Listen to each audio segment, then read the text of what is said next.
নমস্কার বন্ধুরা, আজও একবার চলে এসেছি আমার গল্পের বাক্স নিয়ে আপনাদের সামনে। সময়টা পুজোর ঠিক আগে। কলমে আছেন অনিন্দিতা ভট্টাচার্য। গাঢ় নীল আকাশ, তাতে উঠছে পেঁজা তুলোর মতো মেঘ। সব জায়গায় যেন একটা প্রেম প্রেম ভাব। গিরির মনেও তাই। ছোটবেলার বন্ধু সৌরিশকে ও প্রচণ্ড ভালোবাসে। প্রতিদিন ও নিজের মধ্যেই তাকে রাখে, রোজ কথা বলে মনে মনে তার সাথে, কিন্তু কোনোদিন বলে হয়ে ওঠানি যে তাকে সে ভালোবাসে। কিন্তু এই কথাটা বলাটা খুব দরকার। তাই ওকে সারপ্রাইজ দেবে ভেবেছিল। 6 মাস আগেই প্লেনের টিকিট কাটা ছিল। ব্যাঙ্গালোরে একটা মাল্টিন্যাশনালে কাজ করে গিনি। গিনির বয়স ওই 25-26, সৌরিশ ওর সমবয়সী। ভাবলো একটা ফোন করলো সৌরিশকে, বললো আজ বিকেলে কিন্তু ফ্রি থাকিস, আমার সঙ্গে তোর কথা আছে, ইম্পর্টেন্ট। সৌরিশ বলে তা এখনই বল না, যদি আর্জেন্ট হয়। তখন গিনি বলে যে না, ফোন রাখছি, বিকেলে কথা বলবো, ফ্রি থাকিস কিন্তু। ফোন রেখে দেয়। 6 মাস আগে টিকিট বুকিং, কাউকে কিছু জানায়নি, সারপ্রাইজ দেবে বলে। দুপুরের ফ্লাইট, ওই লাঞ্চ টাইমের একটু পরে গিয়ে পৌঁছয় কলকাতা হোম টাউনে। গিয়েই বাড়িতে ঢোকার সঙ্গে সঙ্গে বাবা মা তো অবাক। মেয়ে কোনো খবর না দিয়ে একদম সারপ্রাইজ ভিজিট। প্রচুর প্রশ্ন মনে জাগে, কিন্তু কারো কোনো প্রশ্নের জবাব সে দেয় না। সে চলে যায় তার বন্ধুর বাড়ি। শটাং বেল বাজায়। তার মা দরজা খোলে। কাকিমার চোখ গোল গোল, বিশাল বিস্ময়। কাকিমা কিছু জিজ্ঞেস করার আগেই আস্তে করে কাকিমার ঠোঁটে হাত দিয়ে বলে, কাউকে জানায়নি। সোজা চলে যায় সৌরিশের ঘরে। সৌরিশ তখন নিজের বিছানায় উবু হয়ে রিল্যাক্স মোডে, কারণ সানডে ছিল, কিছু একটা পড়ছিল। পেছন থেকে গিয়ে গিনি ওর চোখ দুটো চেপে ধরে। সৌরিশ এক ঝটকায় অবাক হয়ে বলে, কে? গিনি জবাব দেয়, আমি। আরে তুই না বলে কেন চলে এসেছিস? বললি না তো আমি তোকে আনতে যেতাম। না না, তাহলে কি সারপ্রাইজটা হতো বল? গিনি জবাব দেয়। সঙ্গে সঙ্গে সৌরিশ বলে, এই জানিস, শোন না, তুই কি ম্যাজিক জানিস? আমি না সত্যি তোকে খুব মিস করছিলাম। হাসে গিনি, বলে হ্যাঁ জানি তো, সেই জন্যই তো অনেকদিন আগে থেকে ছুটির অ্যাপ্লাই করেছিলাম আর চলে এলাম, এই দেখ উঠতে উঠতে। তারপর সৌরিশকে সে জিজ্ঞেস করে, তুই কি বলবি? সৌরিশ বলে, না, লেডিস ফার্স্ট, তুই বল, তোটা বল। তখন জেদ করে, একটু হালকা জেদ করে সে সৌরিশকে বলে, না না, তোর অসুবিধা হচ্ছে না বললে, তুই বল।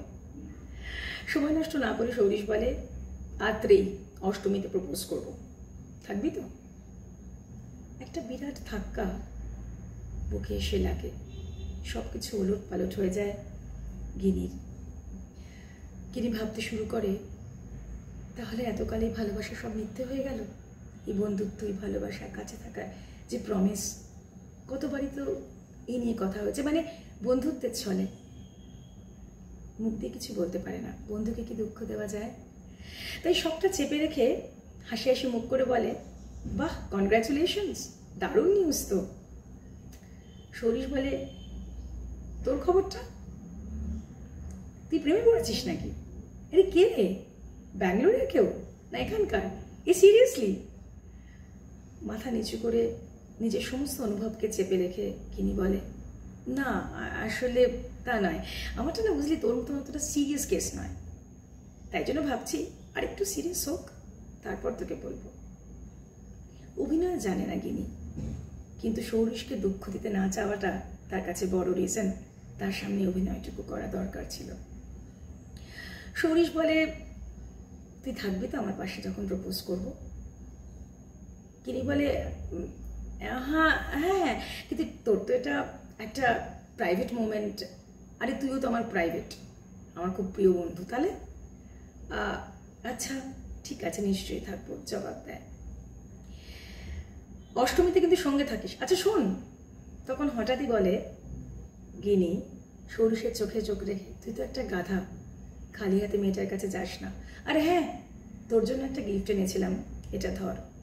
ব্যাগের ভেতর থেকে একটা সুন্দর নীল কাগজে র্যাপ করা চমৎকার গিফটের প্যাকেট তুলে দেয় সৌরিশের হাতে। সৌরিশ বলে, এটা কি? তোর, তুই ইউজ করিস অষ্টমীতে, তাহলেই বুঝবি। এই এখন আমি চলি। এই দাঁড়া দাঁড়া। সৌরিশ বলে, তোর তো সবসময় দাঁড়া, তো কালকে তুই ফ্রি আছিস? কেন?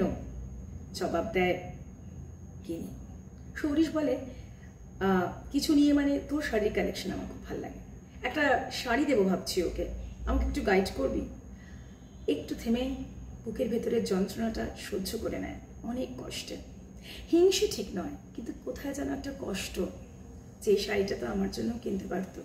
সে যাই হোক, সেই সমস্ত অনুভবটাকে চেপে রেখে গিনি জবাব দেয়, না মানে কালকে না হবে না জানিস, কালকে আমি আমার বন্ধুদের সঙ্গে মিট করছি, মানে কলেজ ফ্রেন্ডসদের সঙ্গে মুভি যাচ্ছি। কথাটা শুনে একটু থমকে যায়, একটু অভিমানও হয় সৌরিশের। বলে আচ্ছা ঠিক আছে, সে না হয় আমি দেখবো, অন্য কারো মায়ের হেল্প নিয়ে নেবো, কিন্তু শোন না আমি যেটা বলছিলাম, অষ্টমীতে থাকিস প্লিজ। চুপচাপ একটা স্মিত হাসি দেয় গিনি, তারপর বলে না রে আজ চলি, দেখা হচ্ছে বলে চলে যায়। ষষ্ঠী সপ্তমী সারা রাত ঘুমোয় না গিনি, চোখের পাতা এক হয় না, চোখের কোনা ভিজে ওঠে বারবার, হারাবার ভয়, কিছু একটা অনুভব যা ঠিক চেনে না গিনি, কিন্তু অসহ্য যন্ত্রণা। একটা বিরাট পাথর বুকের উপর বসে আছে, কিছুতেই নামছে না। কিন্তু অষ্টমীর সকালটা কিন্তু বাঙালিদের জন্য খুবই স্পেশাল হয়, তাই না? আর সেদিন উপদ্রবের শাড়িগুলো যেন ডাকে হাত দিয়ে বাঙালি মেয়েদের, সেক্ষেত্রেও কিন্তু সে ভুলটা হয়নি। গিনি ভীষণ শাড়ি পরে, আর খুব ভালোবেসে শাড়ি পরে। একটা আলতো গোলাপি রঙের শাড়িতে নিজেকে সাজিয়ে নেয় গিনি, বেরিয়ে পড়ে অষ্টমীর মণ্ডপের দিকে। মণ্ডপের একটু দূর থেকেই দেখতে পায় আত্রেয়ীকে আর সৌরিশকে কথা বলতে। দুজনে বেশ কাছাকাছি দাঁড়িয়ে কিছু কথা বলছিল। আত্রেয়ীকেও চেনে, ওদেরই পাড়ার মেয়ে, একটু ছোট ওদের থেকে, ভারী মিষ্টি দেখতে মেয়েটিকে। কেমন যেন বুকের ভেতরে পাথর মতন ওজনটা আরো বেড়ে যায়। মনে হয় না না মণ্ডপের ভেতর ঢুকবো না, চলে যাই দূর থেকে, ওদের কথাগুলো আগে শেষ হোক, তারপর না হয় আমার সরে যাওয়াই ভালো। এই সমস্ত নানা চিন্তা করতে করতে পেছন ফেরে কিছু দূর হাঁটে, হঠাৎ দেখে পেছন থেকে কাঁধে কেউ টোক্কা দিচ্ছে। এই শোন না, তাকিয়ে দেখে সৌরিশ। একবারটা এদিকে আয়। কিরে তোর কথা বলা হয়ে গেল? আরে আয় না। সাথে কিন্তু আত্রেয়ী ছিল না। একটু দূরে একটা বড় গাছের তলায় দুজনে দাঁড়ায়, কিন্তু মুখখানা ভারী গম্ভীর আর কেমন যেন স্ট্রেস দেখাচ্ছিল সৌরিশের। অবাক হয়ে জিজ্ঞেস করলো গিনি, কি হয়েছে, মুখটা এরকম পোড়া বেগুনের মতন কেন লাগছে? আত্রেয়ী না করে দিল, না কিছু খারাপ কথা বললো, না দুঃখ দিল? আরে দাঁড়া দাঁড়া, এত কথা বলিস না একসাথে। শোন না, আমি কাল সারা রাত ভাবলাম জানিস। উফ, গিনি বললো, বড্ড বিরক্ত লাগছে, বড্ড ফুটেজ খাচ্ছিস, কি বলবি তাড়াতাড়ি বল। তো সবসময় তারা। সৌরিশ অধীচ্ছয় বলল, কেন রে এত তারা? আজ একটা স্পেশাল দিনও তুই আমার জন্য। ওকে থামিয়ে দিয়ে বললো, special? It's very special for you, but what special for me? আমার জন্য সব অষ্টমী আর আজকের অষ্টমী। হ্যাঁ ভালোবাসি অষ্টমীকে উপভোগ করতে। বলে থেমে যায়, ঘাটটা নিচু করে নিচের দিকে পায়ের দিকে তাকায়। হঠাৎই সৌরিশ ওর হাতটা নেয় নিজের হাতে। বলে, শোন না, আমি ভাবছিলাম আমার না আত্মাকে প্রচণ্ড ভালো লাগে, ওকে দেখলে না হার্টবিট বেড়ে যায়। শুনছি, সে তো হবেই, প্রেম হলে এমনই হয়, সেটা কি জানিস না? তুই কি চিরন্তন গাধারে? নিজের অনুভবকে এতদম পাত্তা দেয় না, বন্ধুর আনন্দিত হবার চেষ্টা করে, কিন্তু কেন জানি না কিছুতেই আনন্দটা আসে না। কেন আসে না তাও বুঝতে পারে না গিনি। বড্ড বিভ্রান্ত লাগে। এই মুহূর্তের মধ্যে মাথার মধ্যে এগুলো ঘুরতে থাকে। সেই সময় হাতটা হাতে তুলে নেয় সৌরিশ গিনির। বলে, কিন্তু জানিস আমার মনে হচ্ছে কি বলতো, তোকে কিন্তু আমার পাশে চাই, কিন্তু তোকে যদি বন্ধ করি তুই পালিয়ে যাবি। কি থাক না আমার সঙ্গে, থেকে জানা, তোকে বড় ভালোবাসি, রিয়েলি আই লাভ ইউ গিনি। কি যাতা বলছিস? গিনি অবাক হয়ে যায়। তুই কি পাগল? তুই কাউকে প্রপোজ করছিস, কাউকে ভালোবাসছিস বলছিস, আমি কিছু বুঝতে পারছি না। না রে, আমি বুঝতে পেরেছি এটা। কাল সারা রাতে এই অনুভূতিটা হলো, আর তুই যে আমাকে পারফিউমটা গিফট করলি, তার ভেতরে যে নোটটা ছিল, ধুর, ওটা তো ওই সময়কার সত্যতা, তখন মনে হচ্ছে লিখেছি। না রে, ওটা একটা নোটিফিকেশন ছিল আমার জন্য। তুই তো জানিস আমি গাধা, তুই অনেক কিছু ধরিয়ে না দিলে, বুঝিয়ে না দিলে আমি বুঝতে পারি না। আমি টেকনিক্যাল, আমি ইমোশনাল নই। তুই যদি বোঝাতেই তাহলে তোকে আগেই প্রপোজ করতাম। আরে ভীষণ থতমত খেয়ে যায়, কিন্তু মনে যে খুশির একটা বিরাট হাওয়া চলে সেটা প্রকাশ করে না। সেই খুশির ঝলক আসে চোখের জলেও, আনন্দের অশ্রু।